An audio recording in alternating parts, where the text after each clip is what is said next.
Ben ritrovati con l'informazione flash di New Sicilia. Droga e arresti nel Messinese. I carabinieri della compagnia di Taormina hanno eseguito un ordine di misura cautelare emesso dal GIP del Tribunale Messinese su richiesta della DDA della Procura. La misura riguarda 9 persone. L'operazione è il risultato dell'indagine che ha scoperto l'operatività di un gruppo criminale dedito alla vendita di cocaina e crack nel territorio compreso tra Furcisiculo e Santa Teresa di Riva.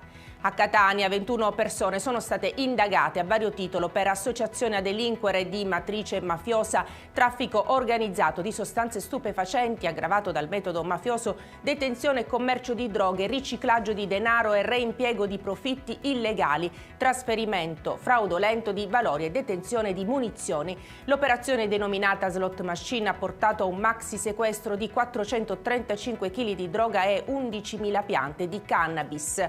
Si spara in strada a Siracusa. Un uomo di 50 anni è stato ferito da 2 colpi di pistola alle gambe durante il primo pomeriggio di ieri in via Grotta Santa. La vittima è stata soccorsa da alcuni passanti e trasportata all'ospedale Umberto I, dove ha subito un intervento chirurgico. Al momento non si trova in pericolo di vita. La squadra mobile di Siracusa ha raccolto testimonianze e acquisito le immagini dei sistemi di videosorveglianza della zona. Si indaga per risalire al responsabile dell'agguato.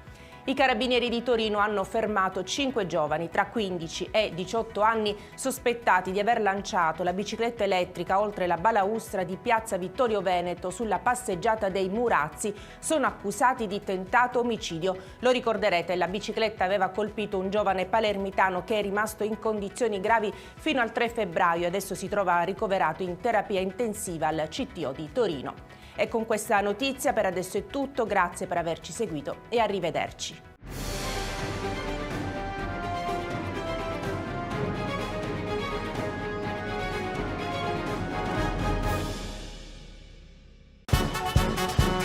Benvenuti al Carnevale di Acireale. Dal 4 al 21 febbraio, coriandoli, luci, colori e tanto divertimento. Carri allegorici, gruppi, costumi, eventi, maschere e mascheroni. Uno spettacolo unico per un'esperienza ricca di allegria e di belle emozioni. Carnevali di Acireale, la festa più bella di Sicilia.